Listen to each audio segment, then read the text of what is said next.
Fala galera, boa tarde. Vamos lá, hoje a gente vai iniciar o conteúdo de movimento circular.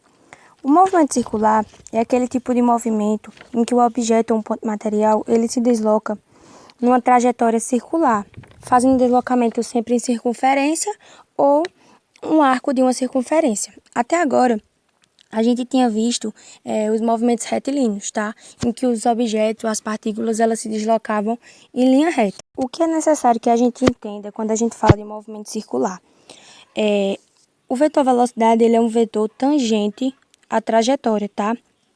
E o que faz com que esse movimento seja circular é porque a força resultante que age sobre o corpo ou sobre a partícula em movimento circular, sobre o ponto material em movimento circular, a resultante dessa força ela aponta sempre para o centro.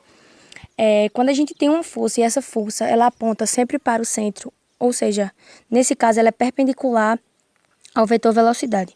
Quando ela aponta para o centro, isso nos dá o conceito de força centrípeta, que é quando a força resultante ela aponta para o centro da trajetória. Nesse caso, a nossa trajetória circular possui uma força centrípeta que é perpendicular ao vetor velocidade e aponta sempre para o centro. Então aí, nessa imagem, a gente vê basicamente o vetor velocidade sempre tangente à trajetória. A gente tem o vetor força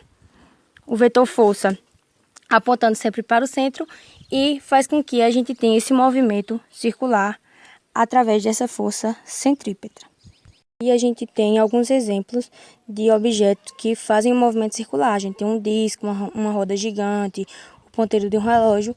São exemplos de objetos que fazem trajetórias circulares. Para a gente iniciar o nosso conteúdo de movimento circular, a gente vai ver algumas grandezas angulares e relacionar elas com as grandezas lineares que a gente viu, tá?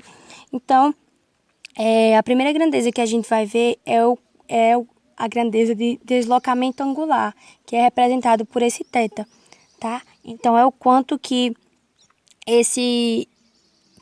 o objeto ele vai se deslocar. Se a gente for relacionar com a grandeza linear, a gente lembra que lá no movimento retilíneo, o deslocamento ele era representado por S, por H, por X, pelo próprio Y. E aqui no movimento circular, o deslocamento angular ele é representado por esse θ. Aí a gente tem mais uma grandeza, que é a grandeza velocidade angular, tá? E ela é representada por essa letra grega ômega, tá? Se a gente relacionar lá com a grandeza no movimento retilíneo, a velocidade escalar, ela era representada pelo V. E temos também a aceleração angular, que é representada por esse alfa. Lá no movimento retilíneo, a aceleração escalar, ela era representada pelo A, tá? Então, aí dá para relacionar essas grandezas angulares com as grandezas lineares que a gente viu no movimento retilíneo. Ok, aí continuando relacionando as grandezas que a gente mede, o que a gente mede no movimento circular e o que a gente media no movimento retilíneo, para a gente ter uma noção, a gente tem aí uma tabelinha que nos mostra exatamente uma grandeza relacionada com a outra, tá? Então, no movimento circular, a gente media ângulo, o ângulo representado por esse θ. Lá no movimento retilíneo, a gente media o espaço, que era representado pelo X, ou pelo S, ou pelo H, ou pelo Y, tá? E no movimento circular, a gente tem um ângulo inicial, θ0. Lá no movimento retilíneo, a gente tinha um espaço inicial x0 ou s0. No movimento circular, a gente tem a velocidade angular, que é dado por o ômega, que é a variação de espaço sobre a variação de tempo, só que aí a gente tem a variação do ângulo sobre a variação de tempo, o quanto que esse ângulo ele variou. Já no movimento retilíneo, a gente tem a variação de espaço, tá? Então, a gente tem uma variação ΔX aí, que a gente também conhece como ΔS, uma variação de espaço sobre a variação de tempo. Esse é o conceito de velocidade no movimento retilíneo. No movimento circular, A velocidade angular, ela é dada pela variação angular sobre a variação de tempo. Aí a gente tem a aceleração angular. A aceleração angular, ela é o quanto que a velocidade varia sobre um dado espaço de tempo. Então, a gente tem a variação da velocidade angular. Então, a gente tem alfa igual a variação da velocidade angular sobre a variação de tempo. E lá no movimento retilíneo, a gente tinha a aceleração, ela era dada pela variação da velocidade escalar sobre a variação de tempo. Outro conceito que a gente tem que lembrar é, lá no movimento retilíneo, se a velocidade era constante, então a gente tinha um movimento retilíneo uniforme. Aqui no movimento circular, se a velocidade angular é constante, a gente tem um movimento circular uniforme, tá?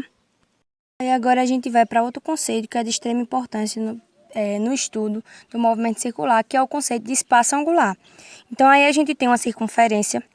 Imagine na circunferência a gente marque 2 pontos. Então, aí a gente marca a origem e ele vai se deslocar até um certo ponto P, tá? Esse deslocamento, esse comprimento desse arco, a gente chama de S, que vai formar um ângulo θ com o centro, tá? Então, a gente tem do centro até o ponto. Então, a gente sabe que numa circunferência de raio, o raio é sempre constante, tá? Do centro à extremidade da circunferência, a gente tem um raio R, e esse Czinho é o centro da circunferência. Aí a gente tem o seguinte, lá da matemática a gente sabe que quando a gente quer descobrir o ângulo entre o ângulo formado pelo comprimento daquele arco, a gente consegue descobrir através do comprimento do arco sobre o raio. Por exemplo, se a gente sabe que o comprimento total de uma circunferência é dado por 2πr, tá? E então, se a gente colocar aí nessa fórmula 2πr sobre r, dividir o r pelo r, a gente tem que o comprimento total da circunferência mede, o ângulo total da circunferência é 2π. E a gente sabe que uma volta completa é dada por 2π. Então, aí, a gente vê que o espaço angular ele é dado pelo S, que é o comprimento do arco, sobre o raio dessa nossa circunferência. O conceito de espaço angular, a gente pode ir para o conceito de deslocamento angular, que é o quanto que esse ângulo varia. Então, o deslocamento angular, ele vai ser dado pelo ângulo final menos o ângulo inicial, tá?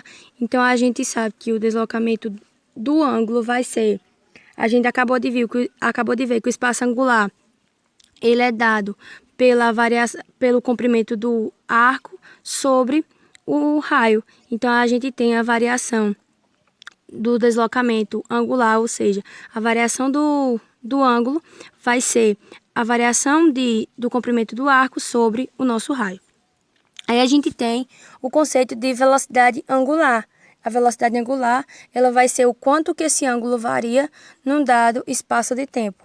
Então, aí a gente vai ter o deslocamento angular sobre um dado espaço de tempo, vai ser a nossa velocidade angular, tá? No movimento circular.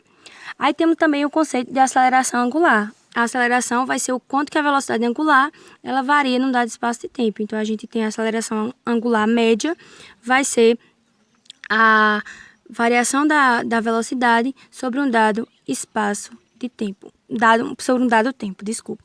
Quando a gente for ver movimento circular uniformemente variado, a gente vai ver que a aceleração ela é um vetor que se desloca no mesmo sentido da força centrípeta que eu acabei de citar para vocês, tá? Então, ela é um vetor que vai apontar para o mesmo sentido da força. Outra coisinha que eu esqueci de falar é o fato do deslocamento, tá? Do sentido do deslocamento. Por convenção, no sentido anti-horário, o deslocamento angular ele vai ser positivo, tá? E no sentido horário, ele vai ser negativo. Então, a gente define lá no círculo trigonométrico, a gente sabe que no sentido anti-horário, os ângulos eles são dados, são positivos, e no sentido horário, os ângulos são negativos. Então, aí a gente tem o mesmo conceito. No sentido anti-horário, o deslocamento angular, ele vai ser positivo, e no sentido horário, ele vai ser negativo, tá? Por fim, a gente tem período e frequência nessa nossa aulinha de conceitos iniciais sobre o movimento circular. o que seria esse período e essa frequência? O período ele é definido como tempo gasto para que um objeto ele dê um certo número de voltas, ou seja, ele retorne para o ponto de origem. Quantas vezes ele passa nesse ponto de origem? Cada vez que ele passa no ponto de origem, é definido como uma volta. Então, o período ele é dado como o tempo que eu demoro para dar um certo número de voltas. Já a frequência, ela é a quantidade de voltas que eu dou num dado espaço de tempo. Então, aí a gente tem que a frequência ela vai ser o inverso do período. Período é o tempo que eu demoro para dar uma certa quantidade de voltas e a frequência ela é o número de voltas que eu dou num dado espaço de tempo. E essa frequência ela é dada em hertz, tá? É a unidade para a frequência. Por fim, não menos importante, a gente tem as unidades de medida. Lembrando que a velocidade angular ela vai ser dada pelo deslocamento angular sobre o tempo, tá? Então, o deslocamento angular é dado em radiano pelo SI e o tempo em segundos. Então, a gente tem a velocidade angular radiano por segundo. Se a velocidade angular é em radiano por segundo, a gente vai ter uma aceleração angular dada que é a velocidade angular sobre o tempo em radianos por segundo ao quadrado, tá? Então, é sempre importante lembrar as unidades de medida. E é isso.